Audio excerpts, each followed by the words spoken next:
These hard drives aren't going to fill themselves.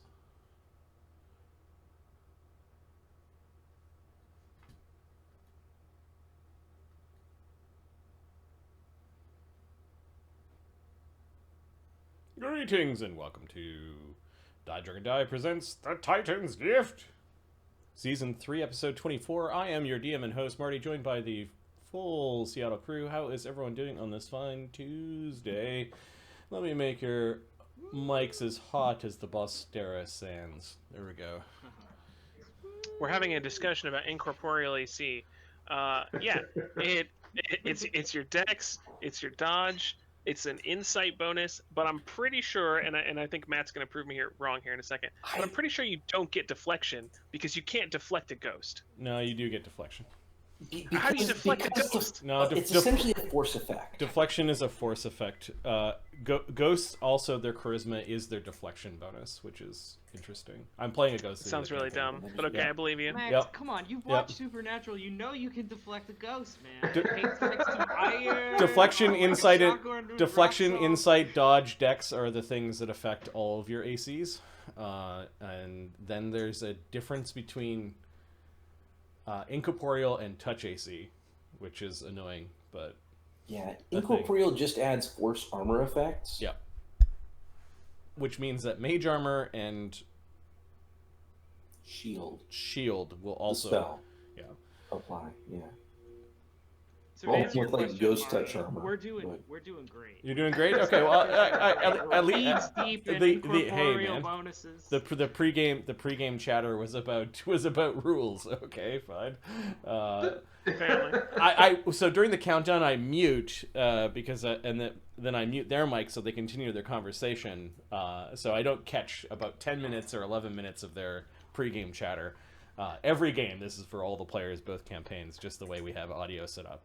So I sometimes miss the pregame chatter, and I wonder what you guys talk about.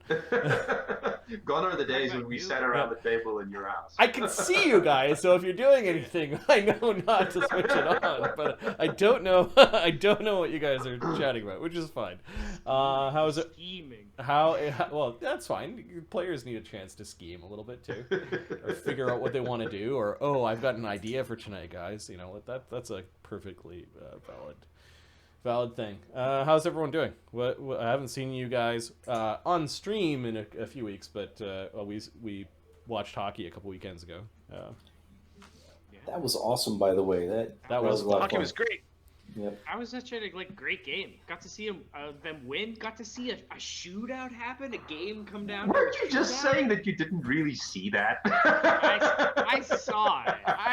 That was total confidence. There's a difference between whether or not Luke saw it and whether or not Luke remembered it. Well, yeah, I think we're all pretty happy at that point. The Marty alchemy before the game was apparently a good idea too. That was fun. I think Matt and I were the only ones who could walk a straight line. I slept the entire next day. I thought that he could sing night moves, dude. We waited for so long to do night moves. Yeah, I'm sad about that too. I mean, it happens, right? Yeah. It was good. It was a good night. Hockey was fun. I've been reading a lot of Moby Dick. That's been. I stopped playing Elden Ring because I had enough of it. Had my fill, and then no game's been good. So if anybody's got any good game recommendations, I saw there's some there's like a fantasy tavern simulator where you can like run a tavern in like a fantasy world, or like run a item shop in a fantasy world. Something a little low-key, easy-going after Elden Ring to kind of cleanse the palate of like constant death. Gotta be Stardew Valley, right? Yeah, Stardew Valley's exactly in that vein kind of thing. Yeah. You need to play Tiny Tina's. Oh, I hear that's gotten good reviews. Tiny Other than that, Tina's. just reading the Moby Dick, reading about the hunt for the great white whale. It's be careful about how you search for that.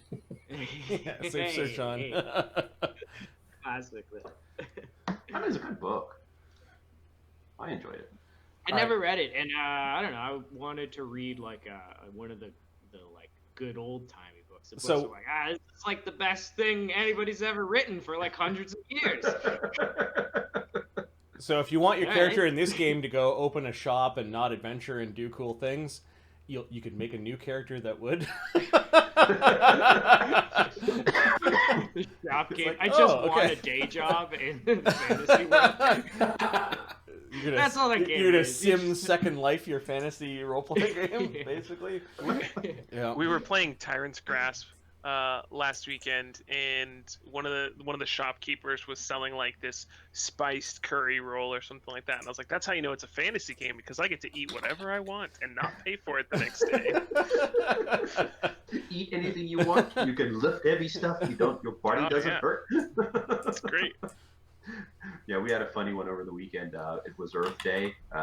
Coincidentally, my wife bought 6 trees or 7 trees, and we ended up planting them.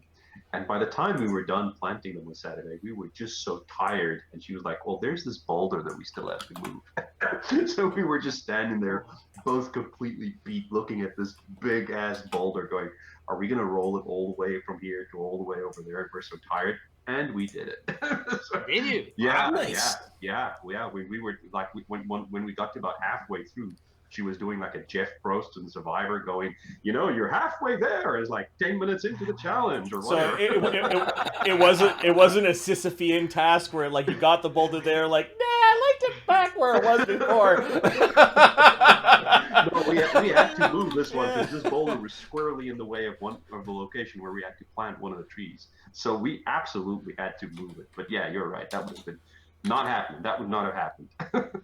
No, it's here now. This is where it goes. Yeah, that's where it is now is perfect. Apparently, so Okay. we had to move a tree, like a tree in our backyard. I can't believe I'm talking about yard work. Oh my god! So there's a part of my brain screaming at the other part of the brain, going, "What are you doing?" But we had this kind of felled tree log that had been sitting there since we bought the house, and for a while. And my dad's like, we should go out and get an axe or a chainsaw, cut it up and move it. I'm like, no. I've got a better idea. We wait until Adam comes to visit. Adam is currently doing strength training. He according to the player's handbook in 3rd edition through Pathfinder, has now a 20 strength by how much he could lift and move around. He went up to this thing, looked at it, picked it up, put it above his head, did a bunch of things like this, and then walked the trees like, "Where do you want it?" He asked after he picked it up, "Where do you want it?" And I just go throw it back there. So he chucked it behind the woodlot, and it was behind a little wooded area. It was pretty funny, but it was like, nah, we're not gonna chop up this big wood thing. We're just gonna wait till Strongman gets here. I was excited to do it too. Yeah. Yep. Oh yeah. You He's didn't like, have to bull rush or anything. you got that tree? I gotta move. I'm like, yes, okay. Apparently you're doing training now. I sat on my deck drinking some tea, reading a book while he was in the backyard moving heavy things around. It was funny. Yep. That's hilarious. Matt, what's going on with you? Yeah, not much. I made the mistake of looking through some of the team's code this week. It's kind of want to take a whole service, and I feel like the way to improve it would be to understand what it is supposed to be doing, like what role is it supposed to play, and then burn all of the code without looking at it and write it, as it should be. Now, part of this is that my aesthetic is a little bit different than other people's, but I'm just covering their ears because I don't want the folks to hear you. Got it. They're old programming books. I don't want them to hear you. no, they would be fine. They would be sympathetic. That sounds tough.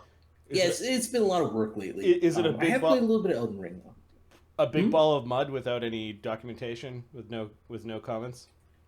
There are comments. Are they good The comments? comments are accurate. I'm sorry. Please forgive me. The problem is the abstractions. Okay. There aren't any. It's just hacked. Like it's just hacking. But they they did enhance it with some check statements. Check statements cause crashes in C++. They crash the entire service. You don't want to check, statement for user input. but absolutely they're check statementing things that come from outside the service. So runtime crashes, it's amazing this thing stands at all. To be honest, it's something that we use internally, so I guess it's not that amazing, but good lord. Interesting. Ah, work chatter. Work be hell. Yeah. Anyway. Yeah. Well, if you got nothing out of that, what he said was, I code in C++, I want to play D&D to escape my reality. That sounds... Yeah. That sounds good. Why don't we do a quick recap of what happened last game? So, last game was on Distant Shores. The Jerks Emeritus braved the dangers of an ancient necropolis in search for the mark of the sleeping titan. The professor makes contact with an ancient horror from beyond, capital B. The party marvels at ancient murals depicting the gods and titans and experiences waking dreams, visions of the past, and perhaps portents of the future.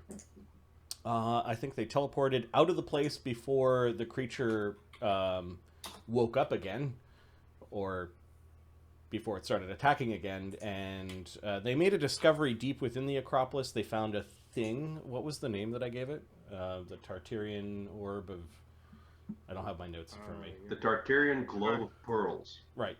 An ancient artifact that may have been of Titanic creation that allows you to see the configuration of the pearls and was currently showing in its view the constellation of pearls known as the Great Wheel,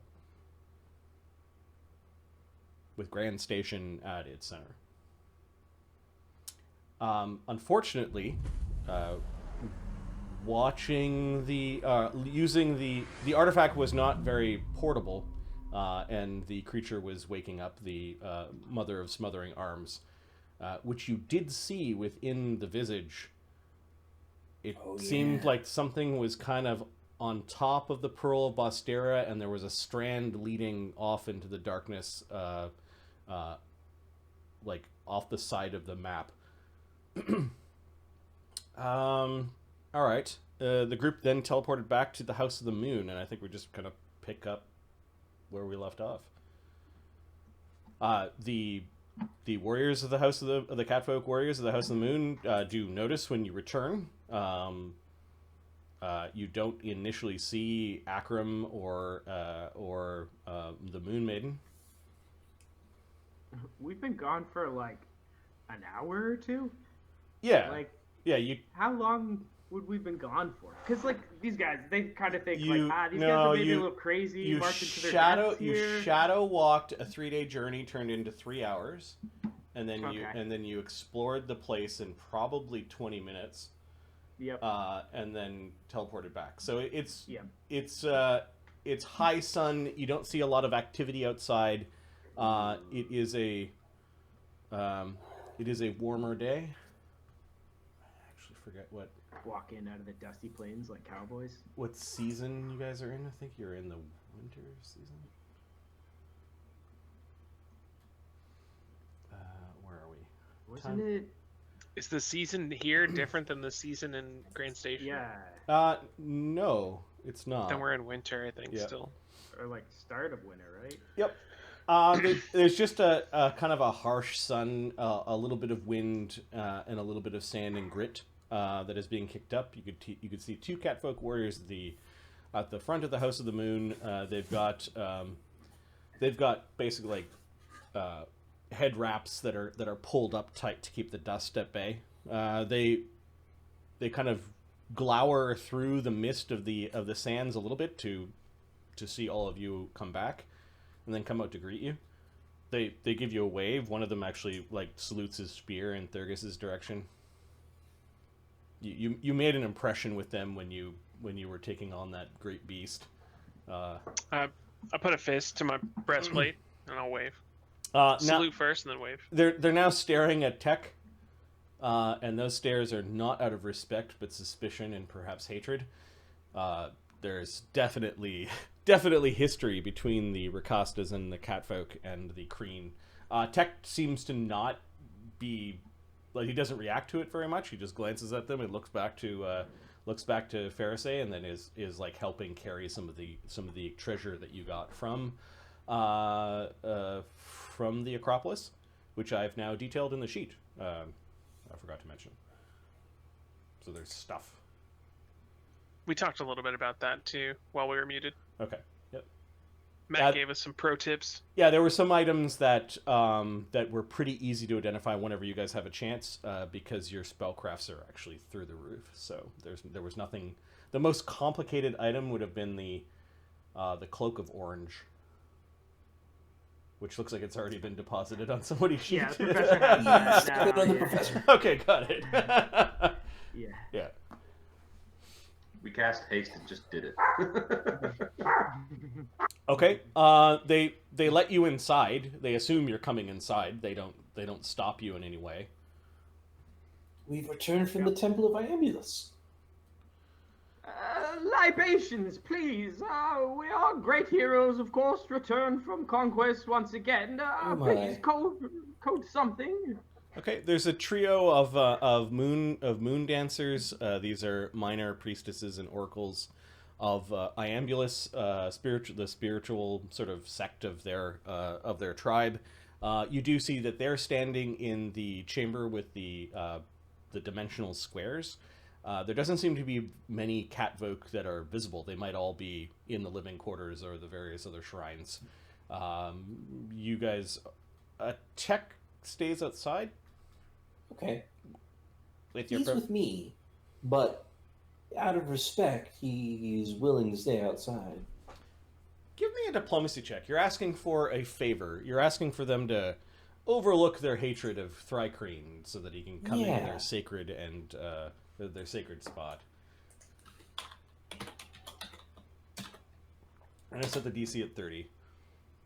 Nat 1, so 25. Nah. Yeah, if you're getting this type of like almost instinctual reflex from two guards, you imagine you're gonna have to talk to every single Catholic that is in here. It's okay for Tech to stay outside. Tech hands a bunch of the stuff that he was carrying. He was carrying a bunch of bundles of things and scrolls inside the orange cloak. Hands it to. I will go and chase down some small meat. Excellent. Let us know if you find anything interesting, or if you need any help. I will be within distance of your song, my queen. Excellent. Okay, he bounds off. He goes and sniffs around the area where they chopped up the great beast earlier. The party, Mockernum, assuming a non-aberrant form, doesn't receive the same scrutiny. In fact, they can't really tell that he's on. I'm a backpack. Yeah, exactly. More familiar-esque. The moon dancers greet you. They when you yell for libations, they do go over and pour you a bowl of water. Nice. Hell yeah. Thank you. And they say hospitality is dead. Truly, I've been to the highest heights of civilization, and they are not nearly as hospitable as you people of the desert. Oh, truly, thank you. Thank you. Yeah, right, but could I get something to drink? Yes, a little stronger, if you. I just murdered a bunch of fucking tentacles. I would like an actual drink. Like, this is very nice, you know, but like, could I get a drink? You made it to the Acropolis already. Oh yeah, I fucked that shit up super fast. Indeed. Should have brought the truth speaker, to be honest, because there was some stories to tell. Yes. We flew on the winds. Ah. And the Mocks? I stuck my face in a wall and got blessed by an ambulance, if that's what you mean. Tekrakai will want to know about this immediately, and they're trying to escort you to the shrine. But can I get my drink? Yeah, one of the warriors actually reaches down to a flask that he had at his at his side and hands it up. It's more of a drinking horn that he uncaps and uses. Oh, good man. Oh. And I take my size large fingers and I down his drinking horn and Yeah, right. Okay. You down it down. It's kind of pungent and spicy at the same time. You think it might be some sort of like fermented cactus with some sort of desert spice. He's Like a little bit of kick. he's happy to take it back, like giving you a drink after the thing that you faced. They don't seem to think it's rude at all. The Moon Maidens are inviting you over to the shrine square. Apparently, they're also capable of activating it. They do a strange series of motions and then say a word or two. All three of them are doing different motions and saying different words. They're trying to obfuscate how it actually works in front of the strangers, talking into their cowls and that sort of thing. You can make spellcraft checks. I'm going to say, well, actually, I'm going to roll their bluffs to see how.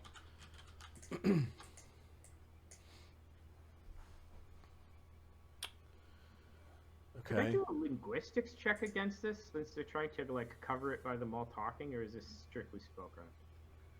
Spellcraft. You're trying to find what the command word is, right? Yeah, trying to figure out how to act. Yeah, it'd be a spellcraft. 28.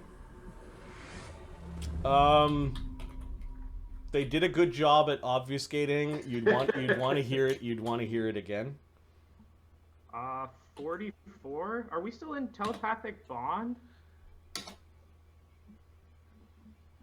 Yes. 29. Yeah. We're So they you're like, oh shit, they started before I feel better now. yeah, for Faroesae, they're like, oh, they started before I got a really good look at them, and then Zephyrus is like, could you do that one more time? And the professor, oh, you saw it. There is a particular gesture. You think you may need a holy symbol of Iambulus, I think we got some. and there is a word. Nice. So there's a verbal, somatic, and divine focus required, and with a 44, no matter how much they tried to obfuscate it, you had an ear and an eye for spellcasting. You gotta get up pretty early in the morning to get one over on old Henry here. You suspect that the words and gestures are similar for the other squares, but the gestures and the material or the focus are the same for the other squares, but the word is different for the different squares. After they do activate the shrine square, you end up in a similar place, not the same though, and you are standing before the giant statue of Iambulus. You can see Esri wrapped up in front of the shrine upon the altar, not in one of the spaces where they made things disappear, but up onto the altar. You can see Pixel. When you teleport, Faroesae, immediately when you arrive, you get this excited feeling from Pixel, and you seem to have interrupted a conversation between Truth Speaker, Akram, the Moon Maiden, and one of her dancers were in this space. Ah, you've returned. She comes over. They stop their conversation to pay attention to you. We have. We come bearing the mark. She wanders up to Faroesae and kind of gestures like, may I? Yes. She- The Mother of the Void is extremely dangerous. She casts a detect magic basically in a cone so that everyone can see the magical auras, and she is looking at the somewhat personalized silvery rune that is on each of your faces. She looks surprised and pleased all at the same time. Pixel's also clapping. It would take a great deal more power than we brought to banish the creature that tries to invade, but we were able to get the marks. This creature plagues Iambulus himself. I hoped that you might be able to get around the tentacles. Getting around them is not so much the problem. Stopping them from transgressing the boundaries of the planes or putting a stop to it entirely, a bit more of a problem. The creature itself seems to fill an entire plane, you see, and has begun spilling out into ours. It is quite old, from, I do believe, before time immemorial, back in the primordial origins, one might say. And how would you know such things? Says Bukerbeck with a glare towards the professor. Bukerbeck, surely you jest. You have traveled with me for all these many seasons. You know I am a man of learning. Damn it, it is my job to know such things. I know that when you kill the things that pop out of the walls, if you try and lock them in place with planar magic or something, it stops them from showing up for a bit. But other than that, it's a great place to train your warriors, because they just keep coming and coming and coming. Very true, very true. And all of you received the mark. Yes, We're not quite do sure about the sword. We kind of shoved his hilt in there, but he was kind of, absentee, so to speak. I see the silver upon it. Oh, neat. And also that bag, she says. Ferris just looks at the bag on it. Yeah, this is little He doesn't- tiny. Yeah. This is little tiny eye stalk that looks back at you that goes back into the bag. She lingers for a moment for an explanation, and apparently there isn't one, so she lets it go.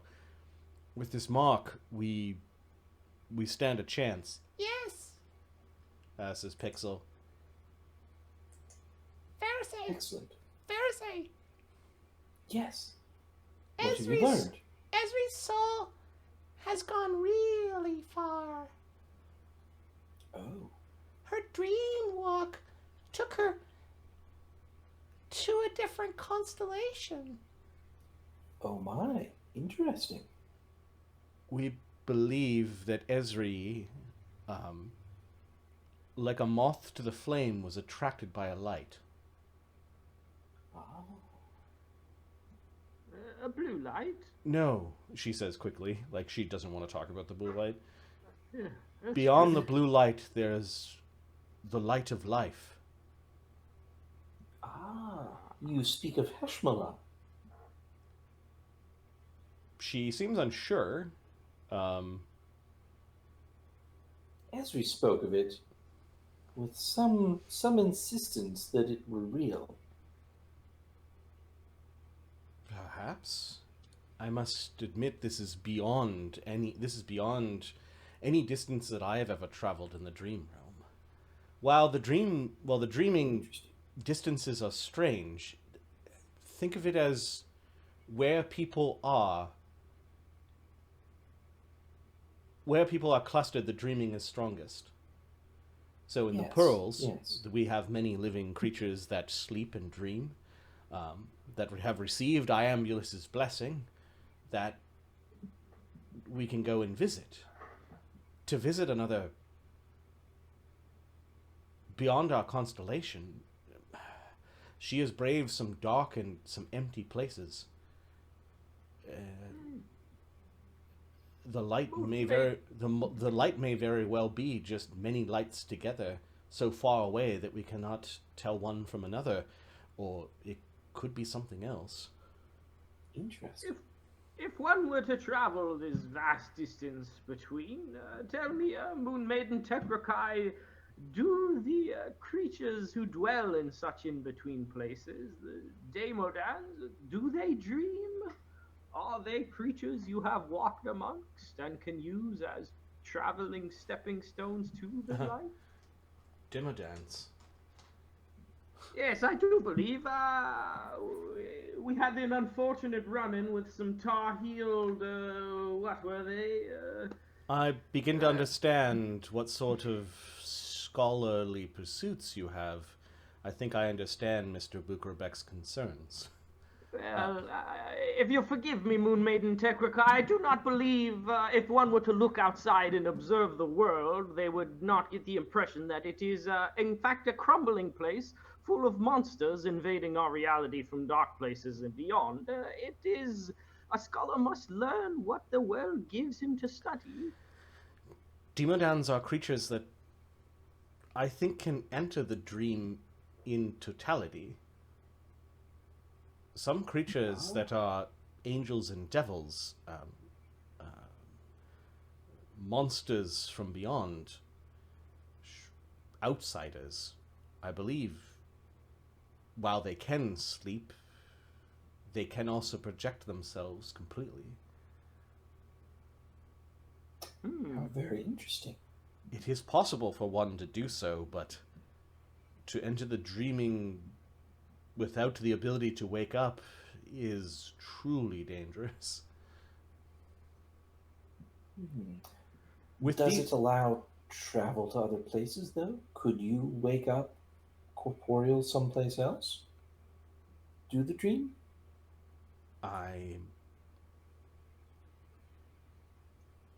Don't you leave your body behind? Didn't we see those people with like vines in their head and stuff? We had to go find them. Suppose you found a new body dreaming on the other side. Could you crawl in and set up residence? Both interesting questions. Because the demon ends essentially shift into the dream, yes? Or they've invaded the dreams. Yes. So that they may have impact upon those who are that are dreaming.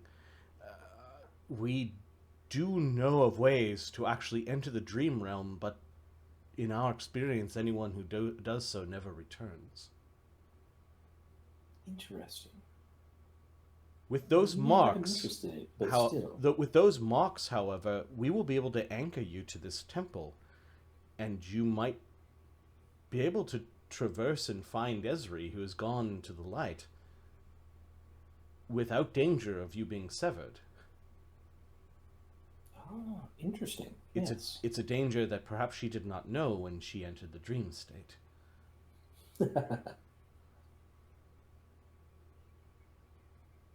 Of course, if you really wished, we could also try to send you directly to the dream world, although I'm not sure how you'd return. Give me a knowledge planes, actually.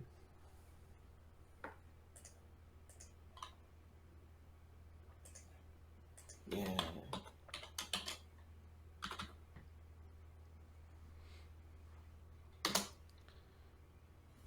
Bam! 53. If the dream realm is a plane, then the spell plane shift with the right key could return you to where you wanted to go. Right. That makes sense. We would be interested in knowing about how that would work, in case we encounter any others who are trying it. It would be good to know the signs of such a ritual.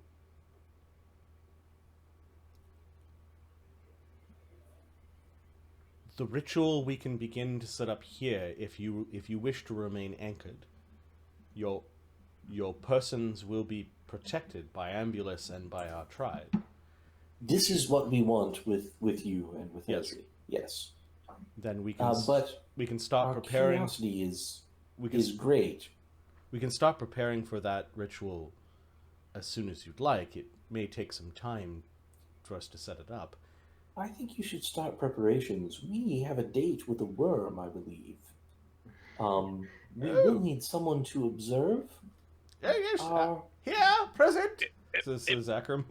Faroesae, before we get too far, is that really what we want? Don't we? Wouldn't it be better if we like plane shifted there and got to keep all of our, faculties instead of being shitty dream versions of ourselves? You speak for yourself. You don't understand. The simplest child's nightmare would be dangerous to you in your true form. Can you still manipulate the dream realm with your mind? Are you still able to bend it and shape it as one imagines? When one is sleeping, they are open to the dream realm. When they are awake, they may find such manipulations difficult. It is not impossible, in theory. This makes some sense. It is never something that I have attempted. All of our books and teachings suggest that to walk amongst our dead is... She actually points to the three kind of like big stone shelves. We consign our dead to the dream world. Okay, I'm just gonna voice the opposition. It's okay being outvoted and whatnot, but I'm not gonna be the one taking stuff to the face if we go sleeping again. I'm not Perfectly exactly, you know, this over there. I'm more like teddy bear over there. Well, the mark will give you some of your physical capabilities. Some of your stuffing will be back put in, Thurgus, and besides, and I'll clap him on the back, I'll look after you, old pal. I'm a capital sort in that dream world. Ugh, I hate you when you're over there. There's Christopher. It may be advisable, though, if we are to enter the dream world, to some enter physically, Thurgus, so we have the benefit of your strength, while some maybe travel forth in dreaming form to provide the manipulation of the world around them, plus the physical prowess of an active mind. It's interesting. You would likely have to escort Esri back from whence she came. Yes. It may give us an edge, though. What if they wanted to traverse the dream realm waking, says one of the moon dancers. She's clearly out of her league, but she has an idea. But they brought Esri's body with them. We could put her back into it in the dreaming, and then we could all be stuck there. The Moon Maiden's like shaking her head and rubbing her temples at this point. She's like, I do not know. Traversing the dream realm while awake would be a titanic feat. We are people who take on titanic feats pretty often. We are on the verge of killing some worm or some such thing, a great titanic beast. I think bringing her back safely, though, is the priority, even if it might be fun to try the more dangerous route. Yes, well, perhaps some amount of experimentation, but we're not doing this at the moment. It is midday, is it not? I feel like there's a lot of preparation involved in, you know, not fighting the worm. Right. We'll want to let them start preparing for that while we prepare to explore the worm, and then we can come back when they're ready and explore the dream. Yes. Is that amicable? Yeah, the Moon Maiden nods. We'll start preparations as soon as possible. She does pick up Pixel and hands her back to Faroesae. She was very helpful. Excellent. Thank you. I'm glad. I sense that she has enjoyed it and learned a great deal as well, haven't you, Pixel? It was dreamy. Wonderful, wonderful. All right. Well, good, good. The Moon Maiden smiles. It's a joke that your familiar has probably made more than a few times. I'm sure, yeah.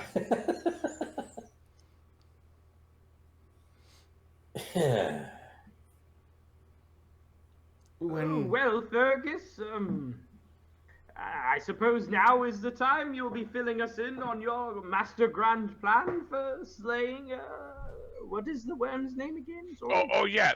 So, what we gotta do, and I'm pretty sure we're like ready for this, we gotta get a truth speaker, right? We gotta take him with us, and then he's gotta watch. Yes. Yes. Yes, so, Master Moon Maiden is a truth speaker. Ah, yes, Akram, is that you over there? Sorry. I do believe you're behind Zephyros's leg over there. He takes a step. Don't you be looking at me.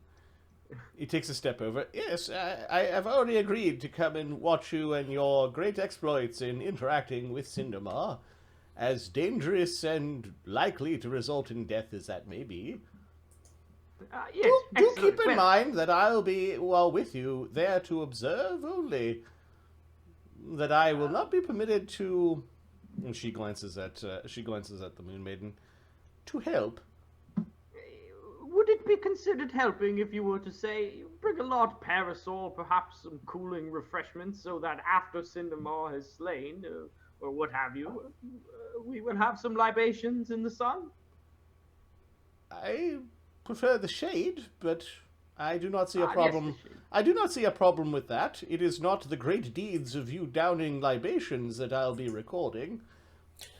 Let me ask one thing: Is Cindermaw particularly sacred to you? Is it important that Cindermaw survive this encounter? I'm not saying we can kill Cindermaw, but I want to know if we need to avoid it. You see what I'm saying? Cindermaw is not able That's a to. good point. Has not attacked any of the settlements upon the crags. He has difficulty moving through solid rock, Yes. but he has been a scourge to our people for a long time. You would not be unhappy if Cindermaw were to retire. Is not your quest to survive Cindermaw's gullet as Shirak Mokra Yes. did? Yeah. But you know, you get Thurgus around a gullet, he starts cutting, and I'm he just gets all saying, while excited. we're in there. My only never concern know. is that Cindermaw is a pet of the gods. Oh, yes, okay. We have connections there. I wouldn't worry about those folks. Oh, too that's a much. good point. Professor, you wouldn't want to anger any gods, would you? No, of course not. Which god? She says, likely not a creature of Iambulus. Right. Fair enough. Yeah, I have a few We other shall guesses. keep these things in mind. Well, I stopped listening when you said scourge. That pretty much answered my question. yes, Thurgus, I do believe we have our truth speaker, though. Check to your plan. Right, then we're good to go. If you were able to slay Cindermaw the immortal worm, then I'm sure that would be worth observing. I should imagine so. Do we need any rest? We've Moon used Maiden, a good deal of power, given- Thurgus. Given that we are going to the to Cindermaw's the sands of Cindermaw, the Cinderland sand dunes, may I borrow the carpet? Yes, as long as it's returned. He happily goes and runs around the statue and fetches this long carpet that's rolled up, and he throws it over his back. Very nice. Oh, I hope this is a magic flying carpet. We're gonna ride over to the Cinderlands. Yes. Well, we don't need rest. We're good. Is everybody good? How's everyone's spells? Well, it's the same day that you guys went to the the same day that you guys went to the Yes, Acropolis. We'll need to spend some time in preparation here, I think. Okay. You're invited into the rest area and the living quarters, basically not the shrine area, so you leave the shrine area. Are we teleporting there? They're teleporting us around. Yep. Can You I gonna, listen? you gonna try to listen to how to get into the living quarters?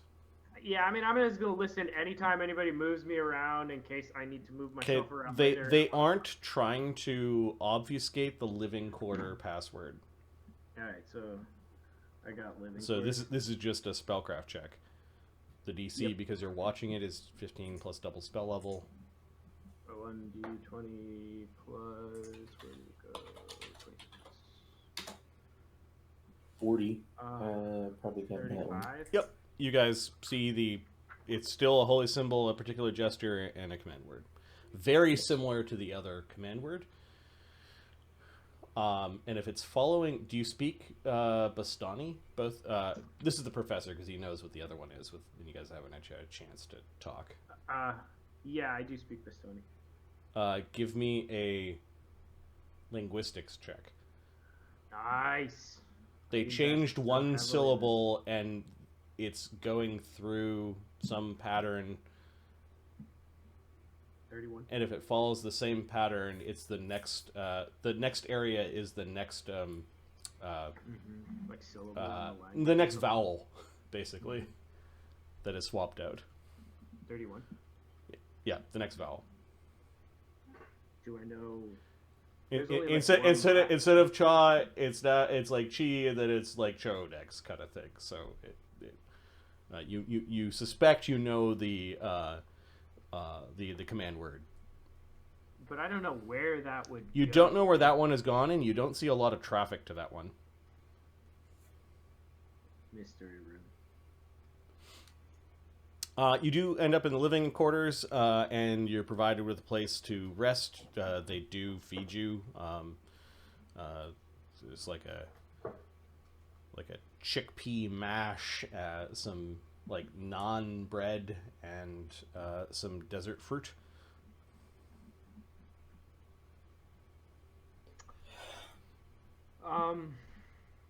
Can I spend my time while we're sitting here getting ready for this battle by doing calisthenics and learning from this book? There's a particular type of leaf that is kind of like salady, but they don't seem to offer it to you, although you do see a lot of the catfolk eating it.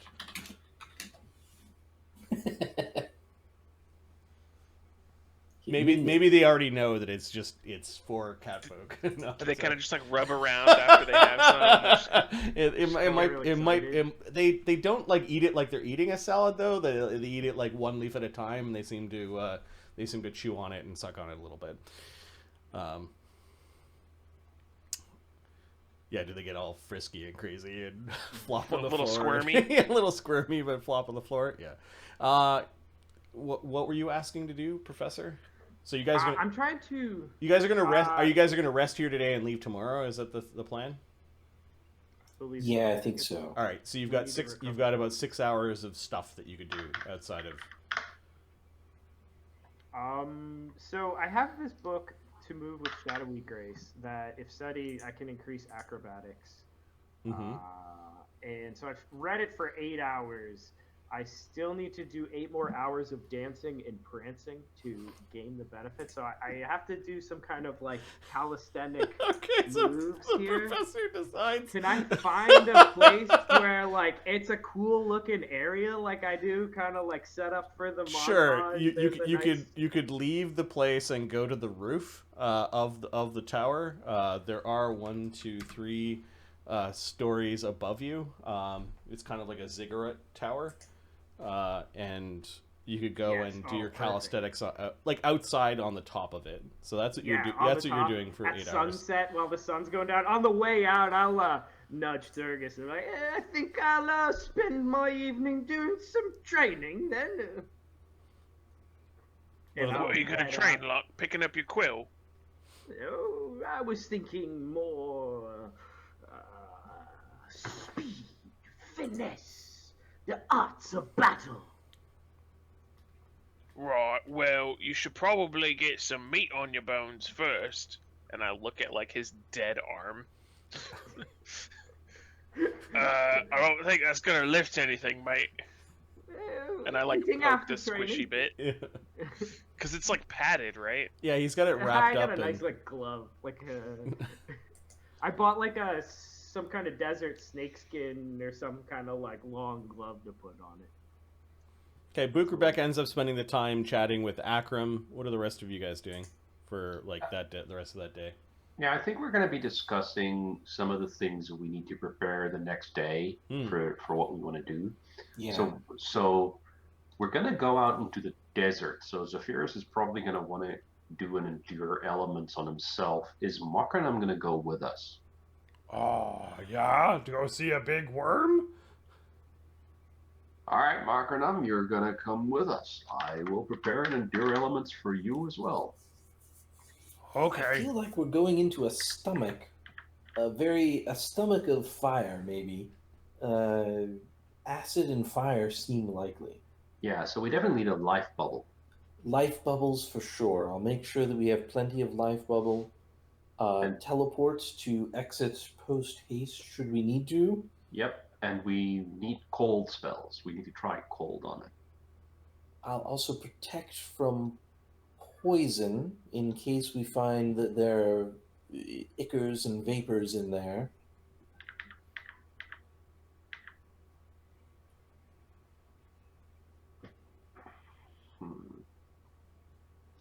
I think the expectation is that we'll cut our way out, so Thurgus will be the most important element of this strategy. And that's what would give us the renown that we need. Teleporting out would probably not be as impressive. Right.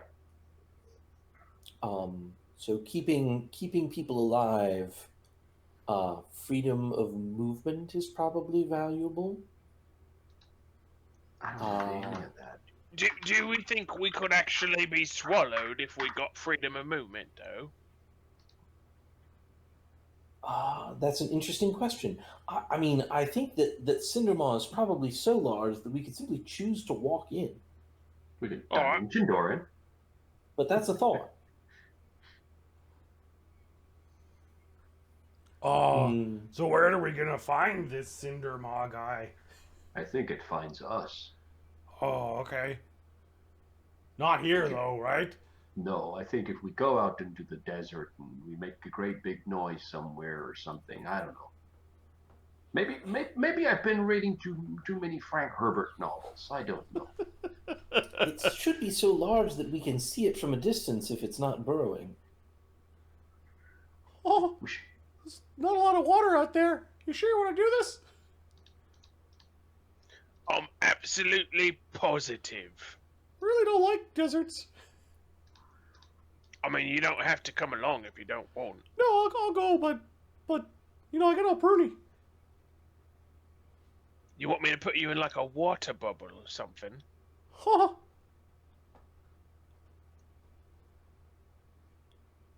You sure this is the way out? Seems awfully dangerous. Well, it's like on the way. You know, it's like a scenic route. Like, we got to stop. We got a couple of stops to make. Being digested by something isn't quite the scenic route that I had in mind. Well, you should open your mind then. Be open to new experiences. That's exactly what you came out of my nose, right? You wanted to try something new. Is this thing gonna eat us for keeping or for eating? I hope for eating. Uh-huh. I think I hope for eating. Honestly, neither of them sound palatable. Oh, yeah. But, well, you know. We'll keep Thurgus alive until he unlocks the way out. I am gonna try. I'm gonna read from the Manual of War. Okay. And swap out one of my fighter feats. Cool. Which one? I'm gonna swap out Pin Down, but I don't know what for. I'm trying to look through that right now. Okay, so I think you're unlikely to pin this creature. Thurgus is. I don't think it's gonna 5-foot step away from me. Thurgus is thinking that's about gonna his happen, his strategies tomorrow or his tactics tomorrow. He's just like looking at pictures and yep. stuff. Oh yeah, stabbing it sounds good. Unfortunately, Darian hasn't come out of the sword. God damn it, Darian! You've got some of my loot, you bastard. If we're trying to figure out things that people are going to do, Severus is going to cast a couple of things into his Spellcrux. He's going to cast a haste into his Spellcrux, and he's going to use his ring to cast a gentle repose into the Spellcrux as well. Okay, that's replacing spells Yeah, that you you can- previously cast. I have not used anything out of the Spellcrux yet, but you can I can prepay it as well. So I can sort of Okay. cast stuff into the Spellcrux to make sure that when I want to cast something out of it, I have some Yep, with credit, if you will. with your shard of the Spellcrux, the big purple gem that is floating in the Arcanacrum, you are able to your connection even in Bostera works. I am going to give my stone familiar to Pixel, Okay. and have Pixel during the next bits of downtime start copying spells that aren't in the stone familiar into it. Okay, she hugs it like it's a toy. It kind of is. All right, the day passes quite easily. Some of you busying yourself for the next day or the next trial, while others are trying to forget or kind of push away some of the things that you saw in the ancient Acropolis and on your journey thus far. Professor, you managed to study from your book. You come down and join the others in the living quarters, quite sweaty and tired. It's invigorating. It's the most exercise you've gotten in a long time. I feel incredible. You do. The powers of the desert sun coursing through my veins.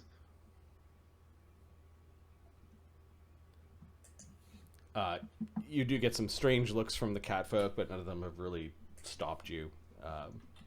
You're just kind of a quirky old man to them.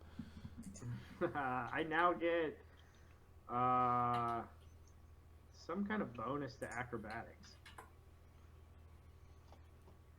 I don't have what the actual bonus is. It's just I have, if studied, can increase acrobatics. What is this from?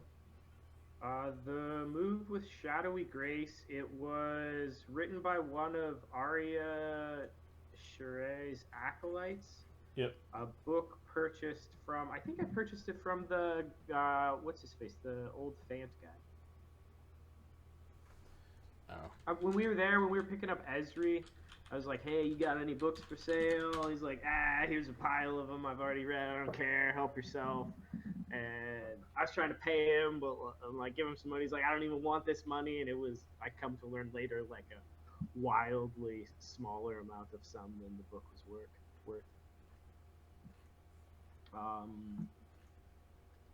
But I don't know if we ever, like, had the actual bonus work I did. What's that Fant name, Neil? You're the guy in the desert here. The albino. The albino, yeah.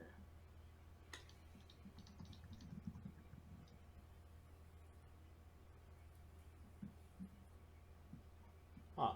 I actually don't remember. So what we're gonna say is that this grants. It's just the acrobatics check, right? Yeah. Okay. Yeah, I think so. This grants a bonus feat called Skill Focus Acrobatics. Sweet. And then you learn that the book will become active. Does it just die? I think it's done. But the albino, in theory, had read it before, right? That's right, he did. Okay, we're gonna say it's once per year. It can do this. Grant skill focus acrobatics as bonus feat. There, I just added your character sheet. Thank you. So the bonus of skill focus is a +3. If you have 10 ranks in acrobatics, it actually turns into a +6.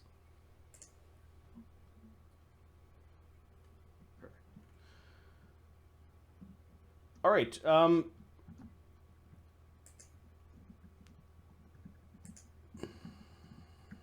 Let's see.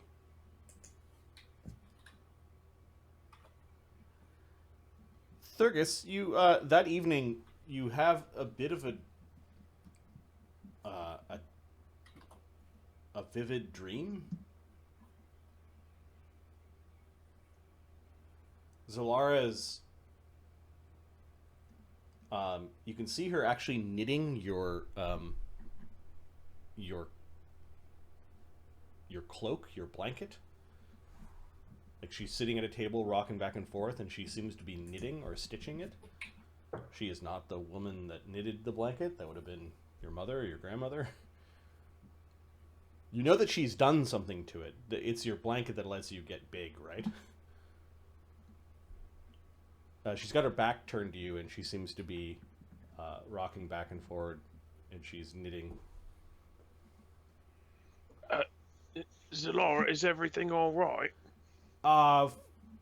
She stops when she hears her word. When she hears her name, she stops rocking, and you realize that you're standing in this desolate area of Bostera. desert somewhere, these really, really dead trees, and then there's this massive, gnarly, dead tree kind of at the center, and she just kind of points up at it, and you can hear moaning and clicking, and the tree seems to be alive, not in a way that you'd expect a tree to be alive. It does not have any leaves, but it seems to be crawling with something, like its surface is shifting, and there's... Did that take your son? Your blanket is now kind of wrapped around you like a desert covering, but it is bloody. It's suffocating you, and it's now squirming with little bugs that are biting and stinging you. And as that's happening to you, you realize that there's somebody in the, like, up against the tree, almost like they're underneath the carpet of insects that are eating the tree. I run towards it. Okay, she simply points, and you look towards her, and the same color blood that sometimes leaks from your blanket is coming out of her eyes as she's got her mouth open and kind of this hollow, this screaming motion without making a scream, and she's pointing towards the tree. That's when you wake up. Oh, fuck, bugs!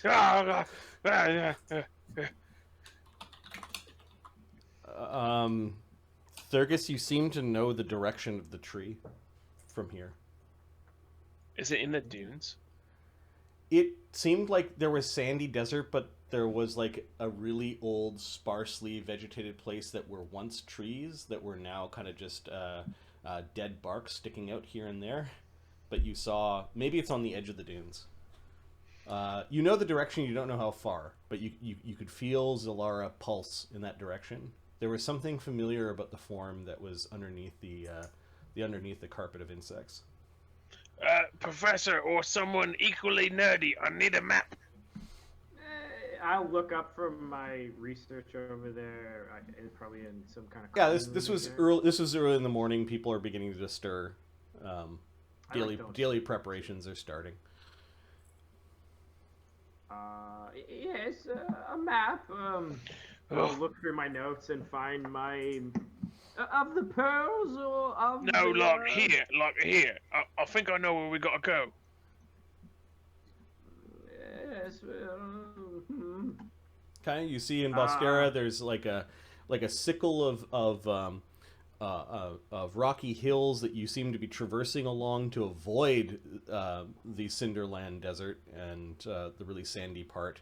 And between you and the rocky area, between the sandy area and the rocky area, there's this part on the map that's labeled the Desolation. And you're pretty sure that from where you are, it's pointing you kind of into the Desolation as opposed to cutting directly through it. We've got to go, and I kind of draw a line away from us in the direction. I've got like 34 survival or something like that, so I have a feeling I have a good sense of like where we are and where I'm being pulled towards. We got to go this way. It's kind of... It's not in the direct location of where you wanted to go, which was this vast Cinderlands desert, but kind of on the edge of it. I'm not sure if this is where Cindermont is or something else, but I'm pretty sure Zellara wants us to go this way. yes, well, I'm sure we can make short work of it. I'll look at the map. About how much distance, how long will you think it will take us to travel? Fuck if I know, I just know which way to go. Zephyrus just looks up from his preparations and he just sort of mumbles something about, well, how do you know? Did you dream about this? It felt really real, and like, when Zelara's concerned, I just kind of fucking go with it, you know? Yes, fair enough. Because, you know, it's Zellara, you just don't stab her in the back, and she's really good to you. Zellara sees much. She does. Who is Zellara? This is Zakram, who's just nudges his way into your little circle of your conversation. He's writing in his book. Shall we Great just suits show there. him? Perhaps someone would do us the honor of a reading. I would myself, but Zellara, I me- do not know if I have your blessing. Let me tell your fortune, Akram. Oh, I am not here to participate. I am here to observe only. Oh, it is but a parlor To trick of learn of divination. Zellara, you must experience. Who's It is who's not- carrying Zalara's cards right now? I think I am. All right, you went to go pick up the cards, and oh, there's a bug. And there was a little black scorpion that crawled out from between one of the cards and then crawled back in within one of the cards. Oh, a scorpion. How very strange. I feel like she said what she wants to say for today, and maybe we shouldn't bother her until we do the thing that she said to do. Perhaps. Perhaps. Yes, all right. She is a powerful seer of things, who was greatly wronged, and has place her of chosen scorpions. champions to right this wrong. And she's a A rather tortured young girl, though, lost her son. Boy was rather dear to her. she is here right now with you. She is with us always, I think. Most times. Yes, in a sense. Faintly, at least. A goddess or a patron? She has powers, significant ones. A spirit? Yes, yes. A spirit patron of these Jerks Emeritus, you call yourselves. Apparently he's been talking to talking to Bukerbeck. Yes, that sounds like us. A very peculiar name. Yes. Yes, well, She was from Grand Station. Ah, very peculiar ways from many people in Grand Station. Is it a name you've seen before? Do you know of her people? Grand Station? Yes. Jerks Emeritus? No. Well, I do you now. thought our name. I thought you were talking about Zellara. No, Zellara is a perfectly fine name. I agree.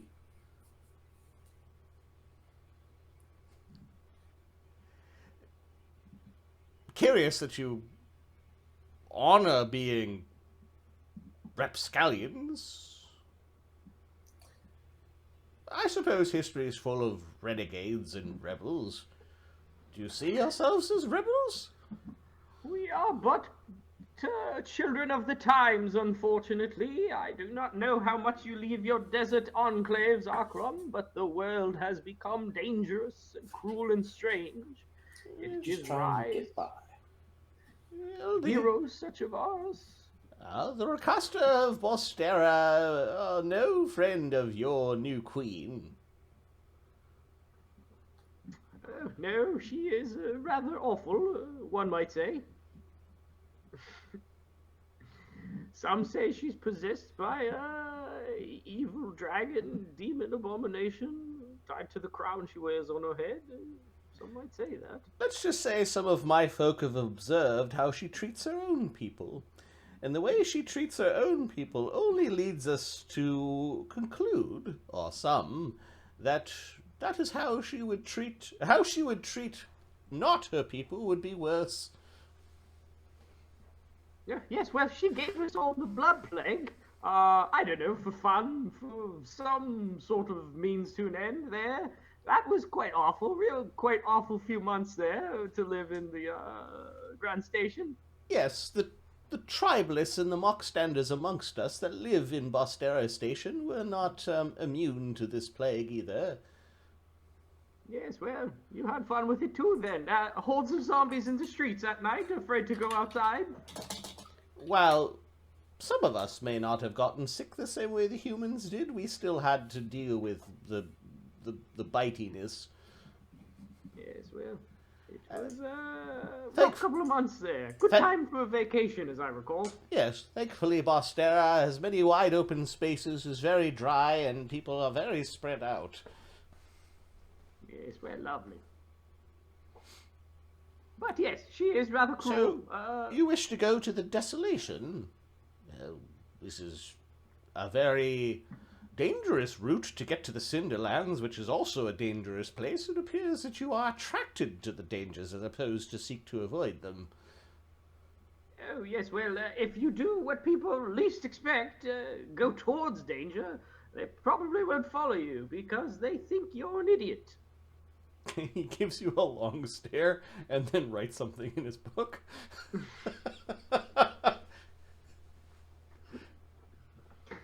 Anyway, have we had enough chit-chat? Thurgus, are you going to fill us in anymore on your grand plan?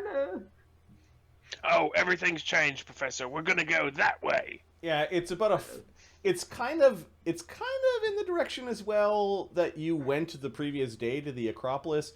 Instead of a 3-day journey north, it's like a 4-day journey north and east. And then the Cinderlands are like this big vast area. Like you could actually go directly east into the Cinderlands right now if you wanted to.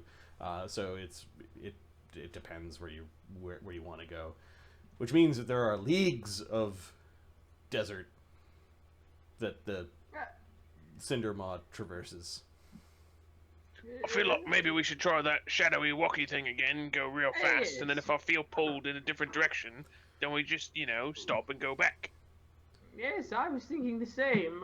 How many of us are there these days? Let's see.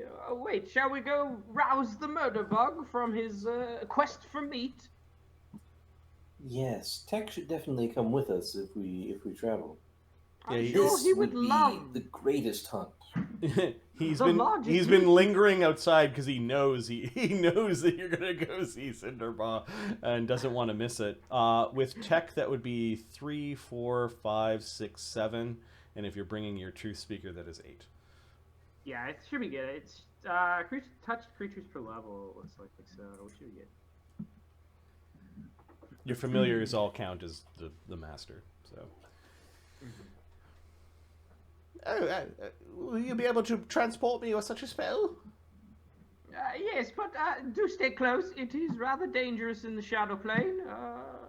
Not fully explored yet. I have my protections, and he kind of holds out his hand. He spins a ring and turns invisible. Yes. Very nice. Very nice. Well, shall we go? Anyone care to put up hours per level at this stage?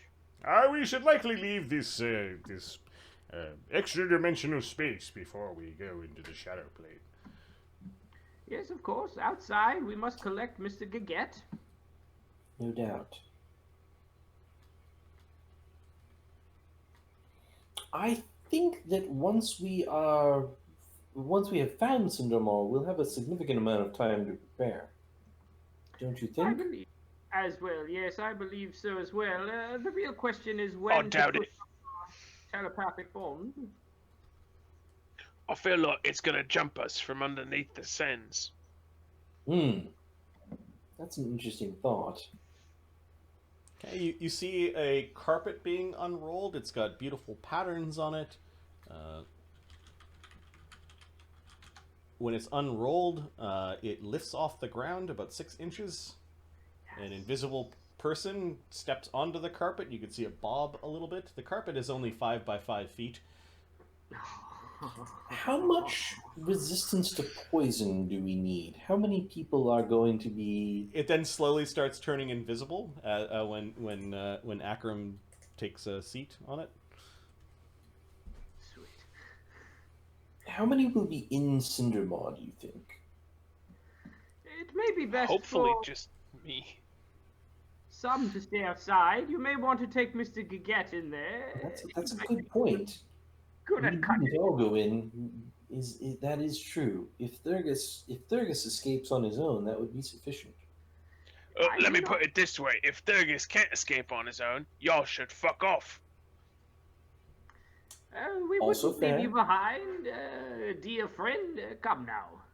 Oh, it would be an honorable death.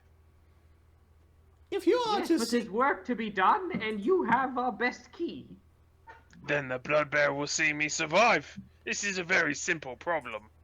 I see. Yes, yes, very. I don't good mean logic to- there, Thurgus. I don't mean to interject here, but if your goal is to all travel the path of Shurak Mokra to shed your Mockstander status, then It is.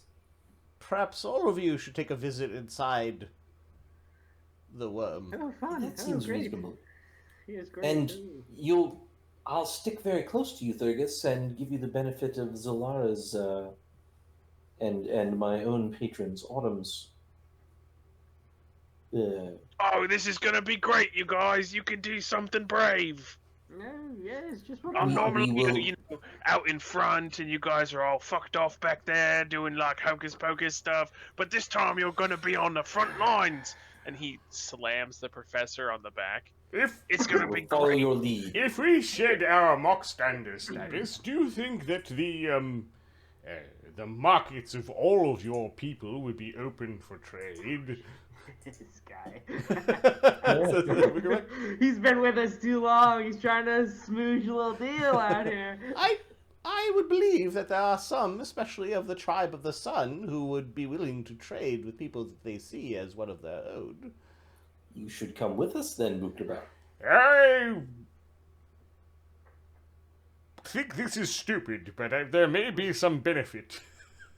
You mean it? You think this is stupid, but it is stupid enough for you to do. Well, if Thurgus is doing it. Yeah, if he's doing it. What you wrote so far. The paragon of intelligent moves. Besides, Everywhere we've gone, we've been successful. What could possibly go wrong? besides, once we're inside, we should be able to teleport out, shouldn't we? I mean, it's an impossible deific deity that is unkillable. What's to say that it can't be teleported into and out of? I have never heard of such a thing. Out? One would pray is possible. Best of luck, buddy. And he glances towards Truth Speaker Akram where he thinks he is, and there's no comment from Akram. Oh, I didn't hear anybody telling stories of people who fucked off via teleportation. Only people who cut their way out. Hmm. What say you, Truth Speaker? What do you need to see to believe that we are worthy? Seeing is one thing, proof is another. There is said to be a strange sort of crystal that grows in the stomach of the great beast. Come out with Excellent. that, and well, you will have undeniable proof. But I will record what mine eyes see. Excellent. You Good. have see invisibility, though, right? Because if not, that could be a problem, the whole seeing thing. Yes, I can see invisible things. Capital. For those that have high sense motive, Not especially, but I've got a little. is Zephyrus? Anyone? Oh, Thurgus. Thurgus, like, knows. Thurgus. That's me, like a lot. Oh, right. 31. 31. Yeah, Bukerbeck wants to plan not in front of Akram. He wants to say something, but he stops himself. It's not possible for me to roll a 31. I got a 43. A 43. Why don't we decamp to discuss strategy and spells, and make sure that we're prepared. This will be the boring part. Professor, your telepathic thing is hours, right? It takes a long time. It will last tens of minutes depending on the powers of the caster. At this point, we would get about 2 hours from it, I believe. Oh, alright. And then I look at Bukerbeck, like, knowing what he's implying. I'm pretty sure when we get close, we'll just put up, that spell and maybe a few others, and we should be good. Ah, yes. Yes, well, shall we commence to the Shadow Plane and go see what Zellara has in store for us? Let's do it. I feel like I've been waiting months. All I will right. cast Shadow Walk. And... All right. Yeah, you transition directly in front of the House of the Moon into the Shadow Plane, where you could see some of the the stone wall that you had created has cracked down, and you could see some snake-sized holes in the stone door. Let's see. There's a 1 in 6 chance there's like actually a Naga out within sight. We'll say on a 1. Nope. But you can hear some hissing within the House of the Moon, in the Shadow Plane, which is probably not called the House of the Moon. I took Devastating Assault, by the way. Okay. As my combat feat. I will like nudge Thurgus and gesture for him to lead us in the direction he feels the pool, Yep, we're going this way. and then I will follow. And I get out in front and start walking. Zephyrus casts Endure Elements on himself and on the Mockernum Gobbler. Is Pixel able to come along on this? Yep. Yeah, she came with you. She remembers. Awesome. Then Endure Elements on myself and Pixel, and I've got Detect Scrying up. Yeah, I put up Endure Elements as well and Invisible Familiar. Okay, so you're standing in front of the shadowy House of the Moon casting spells? I mean, I would have done mine as soon as I woke up. Oh, as soon as you woke up. Yeah, Okay. those are the 24-hour ones. Got it. Okay. Should we leave before the snakes see us? Indeed. Thurgus, we'll follow your lead, of course. Thurgus, when you concentrate on it, you seem to know where you're going. It is like you're following a tiny thread from your blanket that has been unraveled, covered in blood, occasionally being crawled upon by a black scorpion, leading towards the scene in your dreams. It's this way. I'm going to give you a percentile. We'll say there's a 5% chance of an encounter in the Shadow Plane. You reach an area in the Shadow Plane that does look like it has these dark and kind of bushy conifer trees. It's very dusty ground. The trees are really spread out, like there's a lot of space between them and no underbrush.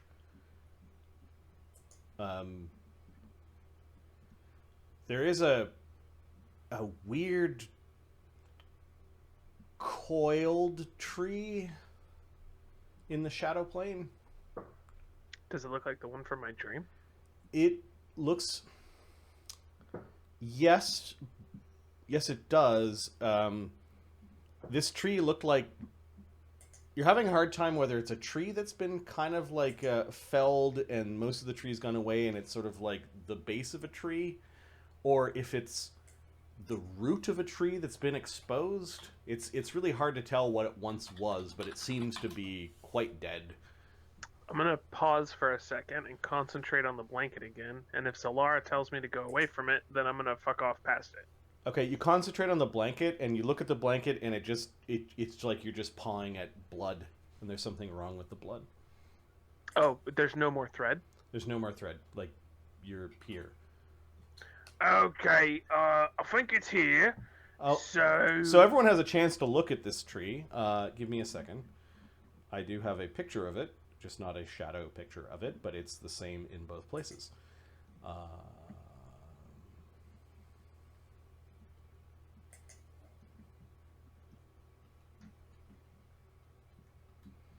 Because apparently you guys are shadow walking and just whipping through places that you would have passed when you were walking. I don't know how you're going to travel. I should have known, but... It's cooler in the shadows. Oh wait, we can't go during the day then by shadow walking. What do you depends mean? on if it's connected by shadow. Like if there are dunes or something like that and we can stay in the shadows, then yeah, totally. Or if like the sun hasn't come up all the way or something. Alright, so that's what the tree looks like in the Shadow Plane. And to give a size, like it's massive. This is also the thing you saw in your dreams. And let me grab your tokens from here. Well, if we're gonna jump back up to the other plane, this might be a good place to buff up, you know, because I think we're here. We're just not there, you know what I mean? This tree gives me the willies. Says Bukerbeck. Oh, you lucky. I didn't get anything from the tree. Why is it handing out stuff? It's the sort of gift that you don't want to get. Professor? Faroesae? Zephyrus? I forget which one of you guys knows about planes. Oh, I know a great deal about planes. The Pharaohs knows a little bit. I will do one of my 2 daily take 20s on a knowledge check. Yep. And are you guys in the mind, the telepathic bond right now, or Yeah. not? Don't Has that think been we are. cast? Okay. I don't think that's been cast. Yeah, because this is 4 hours later, and it would be. This is the happening. time to start casting those types of buffs, in my opinion. I'll I think start off with that telepathic makes bond. sense. When we're starting to strategize here, the first Okay. thing I'll do is I'll do Then, telepathic. while in the telepathic bond, it's really easy for you guys to aid each other, and I assume you're not including Akram in the telepathic bond. No, we are not. No. Okay, for most of the journey, he was visible. He was riding on his carpet, following you, listening, occasionally writing in his book, occasionally drinking from his water skin.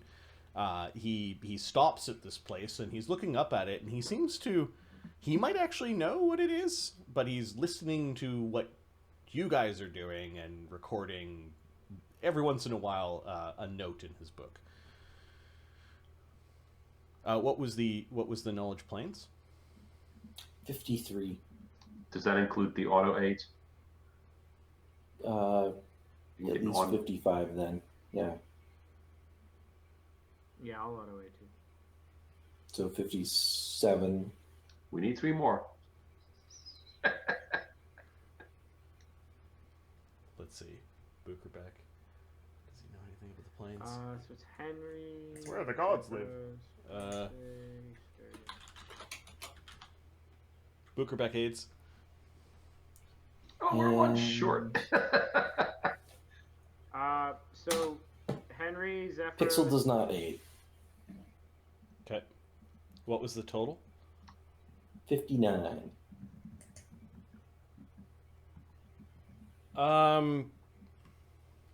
You know what this tree is called? It's called the Knot of Woe.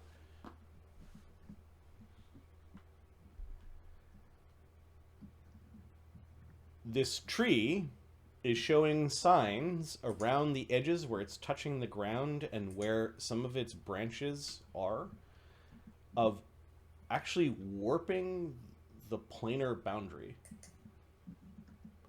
Oh, Ahmed's giving you a +2. What did we get here? 60. Sorry, 61. We broke 60. In its life,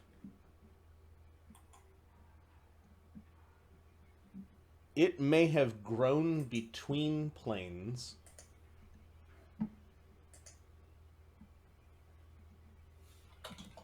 It seems to be dead and kind of cut off.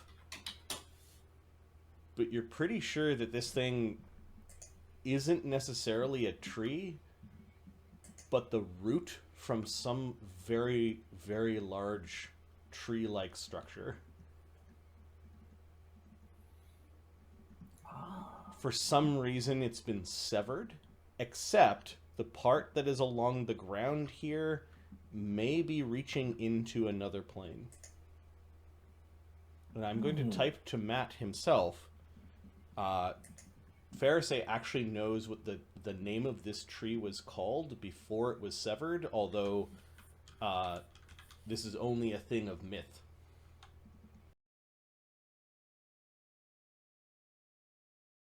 We found a second legendary destination. Yeah, that makes sense. Ah, Now with your the Knot of Woe. Behold, the Knot of Woe. this tree is sometimes sought for those who, you know, this place is a dangerous place because it is a reflection of death.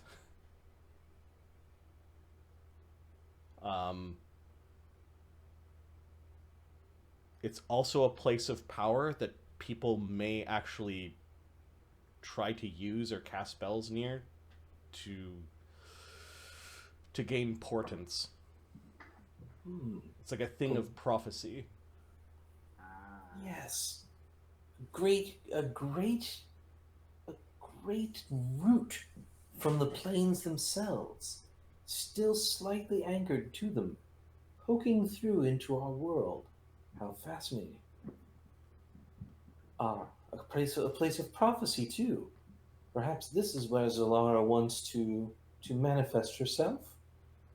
Let us ask. But first, before we leave the shadow, let us be prepared for those other creatures which may have come here to choose to seek this power. Akram spins his ring and turns invisible. I would like to protect a bunch of people from poison. Okay. Sounds like a delay poison or a communal. Delay poison, yes. We're gonna do how many delay poisons? It's gonna be myself, Thurgus, the professor, Bukrabek, Zephyros. I think that's pretty good, yeah.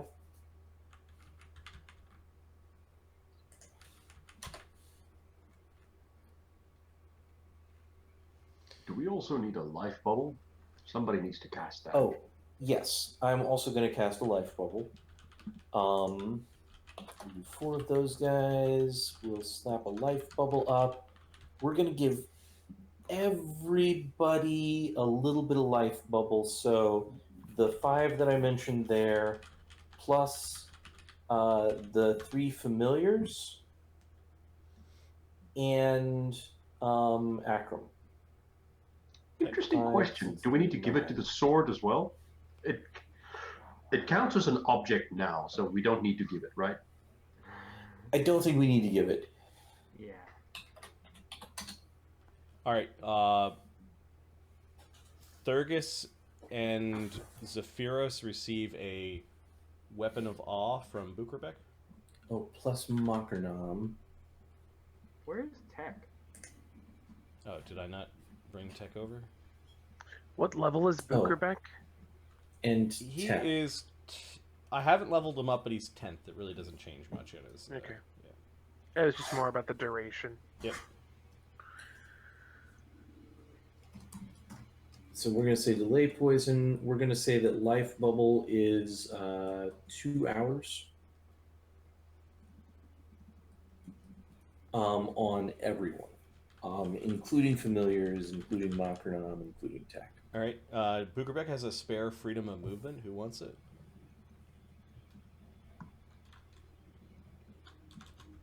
Zephyros doesn't have one. I'm casting mine on myself. Is Zephyros giving me Keen Edge? Every time you ask for it, buddy. Every time. Oh, you want to make this sharp, buddy? Yes, keen edge. All right. Bukrabek will give Fucking favorite. Faroesae the freedom of movement. I have freedom of movement. He'll give the I'm going to cast it on myself and on Tech. he'll give the professor freedom of movement. Thank you, dear friend. Do you Yes, also want to... we wouldn't want our scholar doing anything stupid with tentacles now, would we? Of course not. Of course we wouldn't.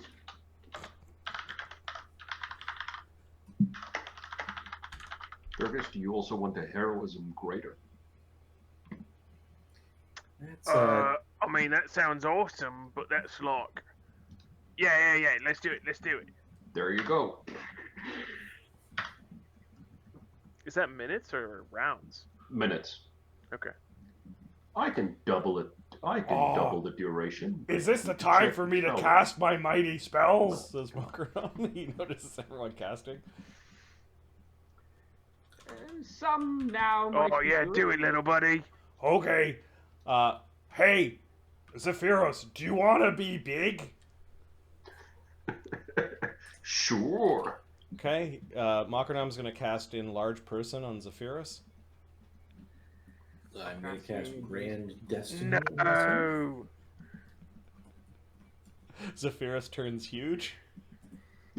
Mockernum, you traitor! What do you mean?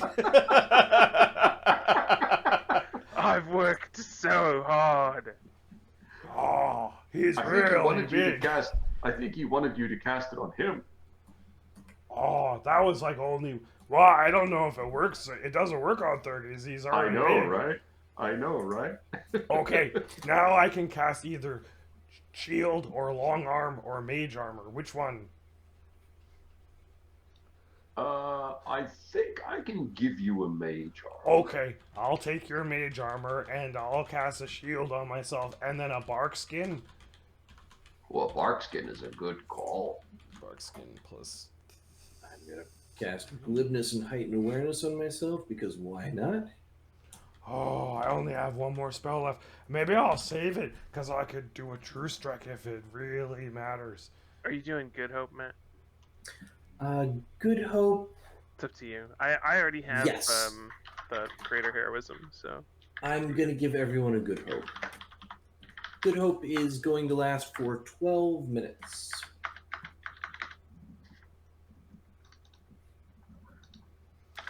So Zephyrus, I think you got an additional +2 strength, but an additional -1 to your AC, and then your weapon damage. It will figure it out when you strike. Is What level's Good Hope? 3? Is, you do more Bark dice on your three, weapon yeah. damage. Yeah, we'll figure it out if we get to the roll. Yep. I'll do on myself fly, shield, invisibility. Zephyrus is like a 16-foot tall fant at this point in time. Zephyrus casts Fly on Mockernum. Oh, I'm gonna put see invis on myself. thank Since you, that lasts Zellara, for 12 letting minutes. us know that something bad was here at the Uki tree. Watch, there isn't. It's just like a prophecy. Nothing bad happens here. Be pretty funny.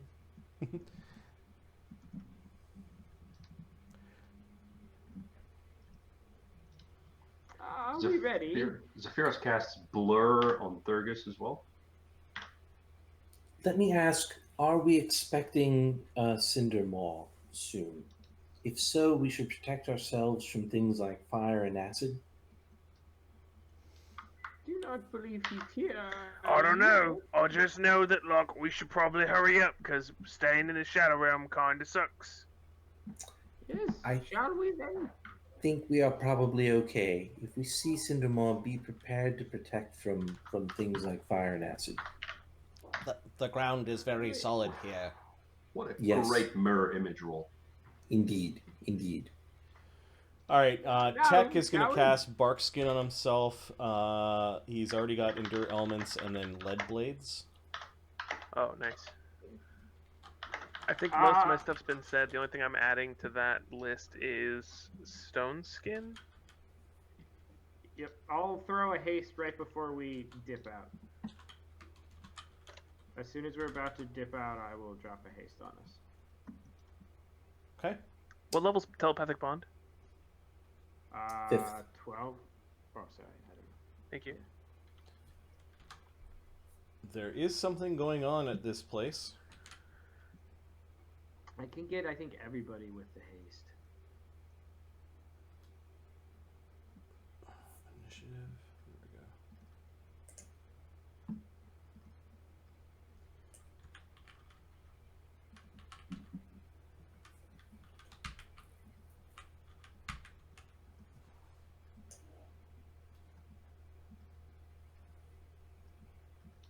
Zephyrus asked the professor, how many times could you cast Ace during the day? Multiple times or just one? Quite a few, old boy. Okay. Quite a few. Okay. All right, Thurgus, you're the first to act. It's a move action to exit the shadow plane. I will spend a move action to exit the Shadow Plane. All right, Thurgus exits the shadow plane. How are we gonna do this? Oh, No, Cindermaw's not here. There's something completely different happening. You see the tree almost looks exactly the same in the same, like in the shadow plane as here. It's like the only thing that you've seen that looks pretty much atomically the same. However, the moving face of part of the shadowy area underneath one of the barky curves, you realize with your fine perception, is a massive carpet of scorpions that seems to be swarming over top of a large individual that looks like is being hung or perhaps crucified on the tree. Ah. There's something. Give me a perception check. I know your perception is good, but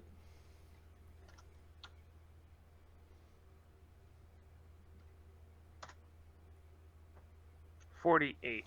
the individual is large, has a big lion-like head, is crucified and unconscious, with thousands of these little scorpions just crawling all over him, kind of crawling into and out of his mouth, and then going in and out of the tree itself like it's their home.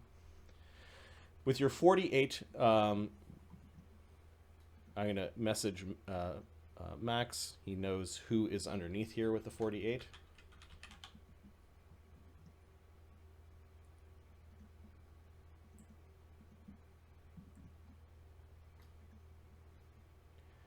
You also see, kind of sunning themselves, two massive scorpions. You have encountered these things before in the Bostera Desert. There is a little bit of wind from the sands, and it's at a great distance, like maybe about 100 feet. It's kind of choking up a little bit of dust. But with your 48, you also see three really strange beings. At first you thought they were men mounted on horses. No, those aren't horses. They're men mounted on scorpions. No, they are men whose torsos look like men, but their lower bodies look like that of scorpions. And they're kind of Scorptaurs. and they're Scorptaurs, sure. And the Scorptaurs are sort of hanging out kind of on a ridge near the tree. You can see them in the mist. At this range, there would be concealment, but they're sort of standing guard, maybe just facing a different direction. Maybe they didn't expect people to approach this close and to what's going on. Okay. Zellara may have been a little on the nose with the scorpion crawling in and out of the cards. Yeah, it's not like she's gonna be like, "Hey Thurgus, Gert to Bleelu," right? Like... Well, right. Right. Good to Bleelu, yeah. indeed. All right, so you've got two more actions. None of these creatures seem to be aware of your presence immediately when you shift out of the shadow plane. But this is like distance accurate. Yeah.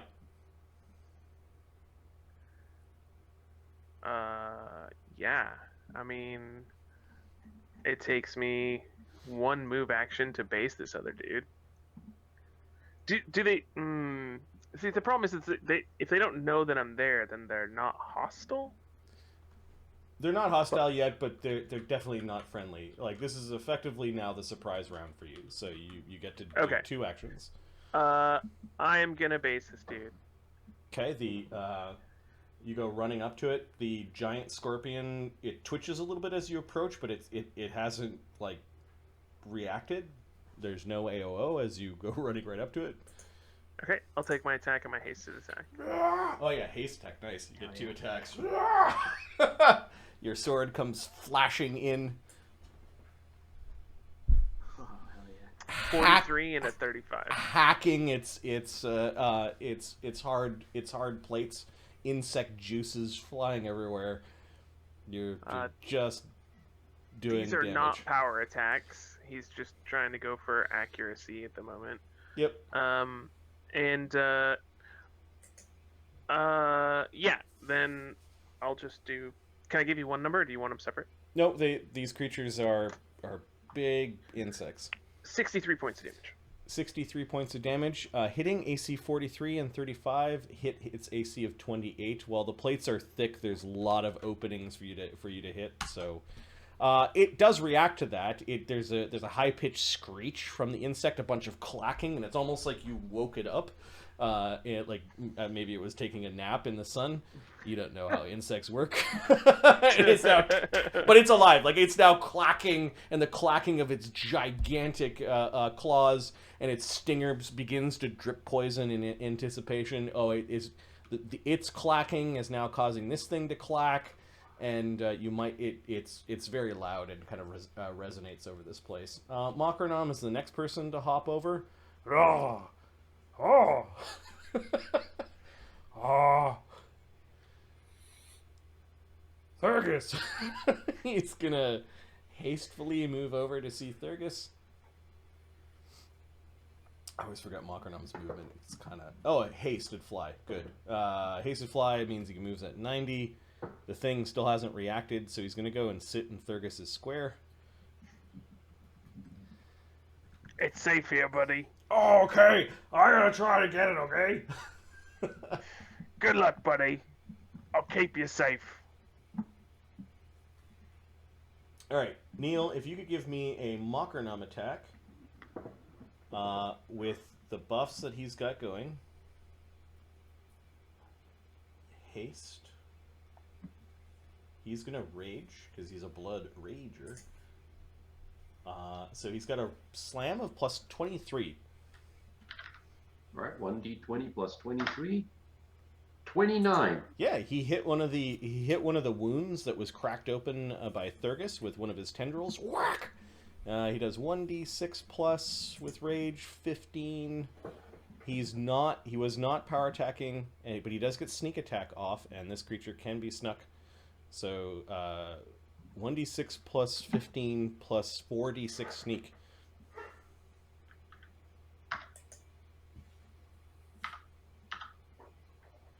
Uh, 4d6 for the sneak. Okay, so 29, Nice. 29 damage. And then Mockernum also has slow reactions as a rogue talent. So this thing, for 1 round, I believe, doesn't get any AOs from people approaching. Oh, nice. Opponents damaged by your sneak attack cannot make AOs for 1 round. So I'll just make a note here. No AOO. He hit it in the undercarriage a bit. Good job. Hi, a little help here. And he's lifting up one of the claws, and the thing kind of topples over a little bit. Professor, you're the next person. Oh, he gets a haste attack, I guess. Let me just quickly roll that. 8, and that would be plus 18 is 26. Misses by 2. So he tries to thwack it again, and he doesn't work. Professor, you're the next person to shift over from the shadow plane next to the Knot of Woe. Yeah, so we've used a move action so far. I have 2 actions left. Yeah, so you shift over with a move, and you're like, oh, there are things here. And the things that you can see without your insane... let me just make a party perception check. Grimm's Titan's Gift. So anyone who got 24 or higher actually sees these guys in the distance. Otherwise, the only visible creatures are the absolutely gargantuan Hellstinger scorpions. You've encountered these things before when you rescued Tech Surat. Alright, so this is a perception check, right? I got it. Okay. I've got it automated. And the swarm that is swarming the tree, and Professor, you don't notice the guy underneath the swarm. There's just too many. Too many yeah, scorpions. that's fine. I'm trying to. What is the? Sorry, this is the first time I think making a new token after I re-downloaded Map Tools. Or not Map Tools, Token Tools. There's some new functionality. Do you want? I got a JPEG I want to send you for a token because I'm gonna cast major image, and I'm going to make this guy show up. He's gonna be like pretty big. I'm gonna make him really big. So at this level, major image, silent image does 4 10-foot cubes plus 1 10-foot cube per level, so that's 16 10-foot cubes. I'm gonna put him Did you right did in you the send me an middle. image? I don't see it anywhere. Yeah, I can. It should be through the VC chat. I can send it to you directly though. The fuck is this? I'll put it like probably in between here. I'm gonna make it size category. Probably gargantuan. Okay, so you're summoning a giant illusory mouse that is wearing armor?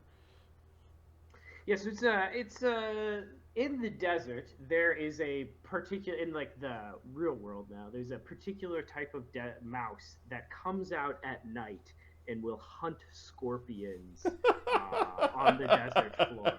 And he makes this triumphant, tiny little mouse like victory cry that you see it and it's absolutely adorable, but he looks so fierce, like throwing his head back. And where did you stick this thing? Just next to it? No, I want him to show up in the middle here as like a challenge. Actually, I can make him a little bigger. Whatever, colossal. I want him to be bigger than the scorpions, and he will belt forth a challenge. So he's like 1 10-foot cube by 1 10-foot cube, or 2 by 2. Okay, and so that's 8. What spell is this? Sorry. This will be major image. Okay. I will cast it silently. I'll quick draw Bacob's wand. Cast it Which is silently. an illusion figment. Yes. That has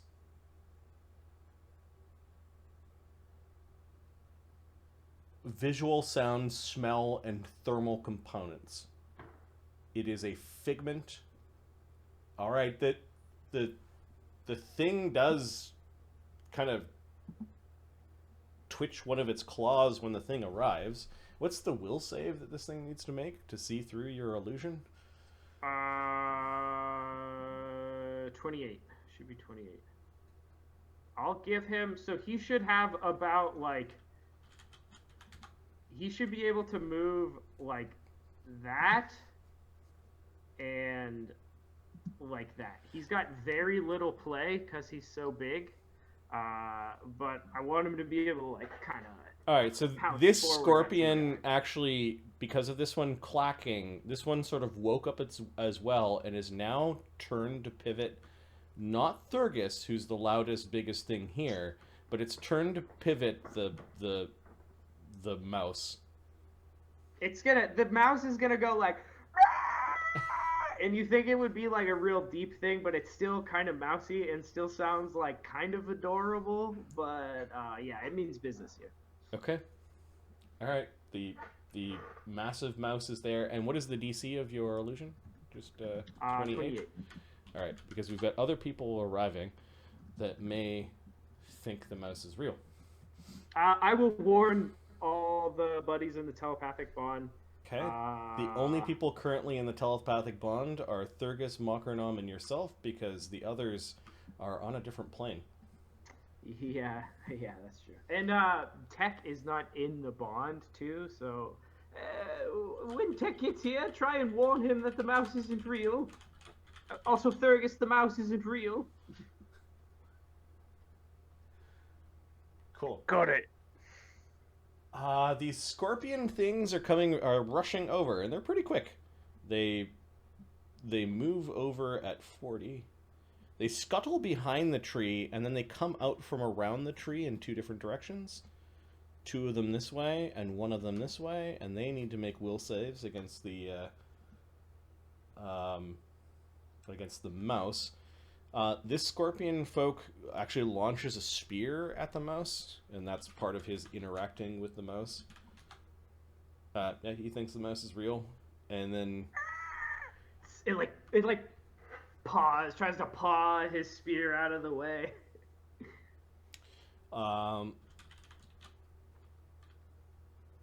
There's one that's launching a spear at Thurgus, AC 31. Launching a spear, did you say? Yeah. I'll take an attack of opportunity to smack it away. Okay. You turn your blade sideways and just. You mean you're not even going to use the blur I gave you?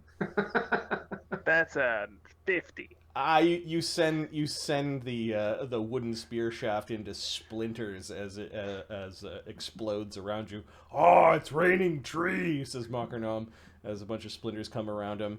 This third warrior decides that he's going to double move up, and then he moves back behind the tree, and you can't see him. But they seem really skittish and monstrous. They're insect people. Oh, where'd you go, little bug? Tech, speaking of bugs, Texarak Gagat, the four-armed Thrycrane warrior, takes a move action to go between the shadow plane and into this plane. He lets out a chirp. Immediately, there's this warning that the mouse is illusory, because he is in the telepathic bond once again. So he gets a will save at a +4 to see through the professor's illusion, which is a +17. Who is this? Is this Tech? Tech sees through the illusion, so he's not going to spend the fighting the mouse. He knows it's He's the only one. He not in knows. the telepathic Yeah, bond. he knows. Oh, he's not in the telepathic bond. Correct. Yeah, he's the only one I couldn't get it. I did Bookerbeck instead of him. He also got it without the -4. So. Okay. He is going to spring forward and attack the scorpion and just kind of get in there. Is he hasted as well? Yeah, everybody's hasted. I wonder if Tech can get around. His haste, he moves at 70. So he takes advantage of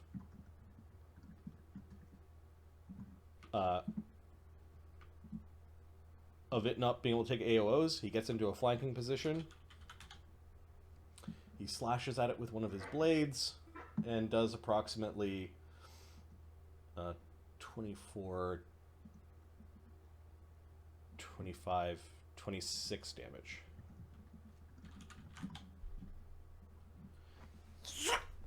Jeez, that thing took a ton of damage in no time. Yeah, the thing is a bus-size scorpion, so it's still got a lot of hurt left to it. I think between Mockernum and Tech's attack, it became bloodied. That was Tech's go. Then we've got just the scorpions. The giant scorpions.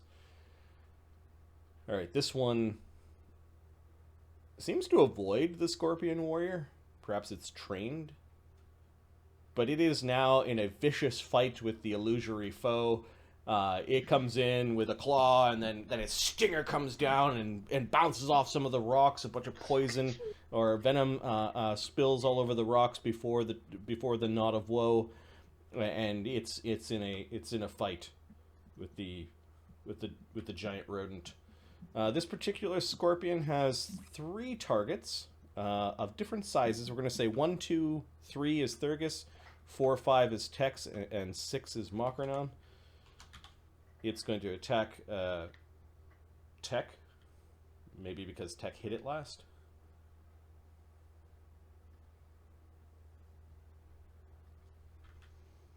Alright, first it's 2 claws. Come swooping in, AC 32 and AC 35.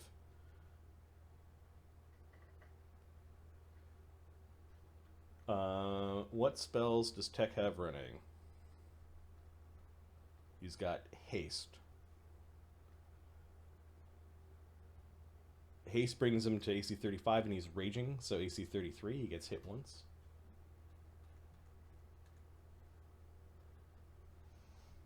One of the claws is trying to scoop him up.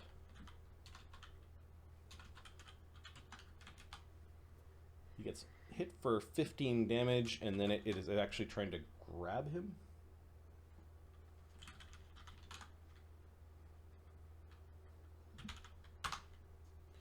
.34 on the CMB check. I think Tech is a little bit more wily. He also has freedom of movement.